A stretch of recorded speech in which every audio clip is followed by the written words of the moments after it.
വാഹനത്തിൽ എയർ ബാഗുകൾ ഉണ്ടായിരുന്നു.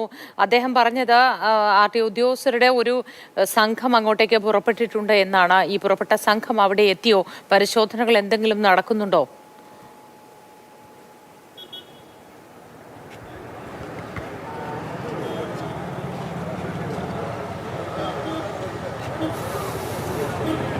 RTO ഓഫീസിനെ പ്രതിനിധീകരിച്ച് ആരും എത്തിയിട്ടില്ല. രക്ഷാപ്രവർത്തനത്തിലുണ്ടായിരുന്നത് പോലീസും ഫയർഫോഴ്സ് അംഗങ്ങളുമാണ്. ഇപ്പോൾ സ്പെഷ്യൽ ബ്രാഞ്ച് DYSP ഈ സ്ഥലത്തെത്തിയിട്ടുണ്ട്.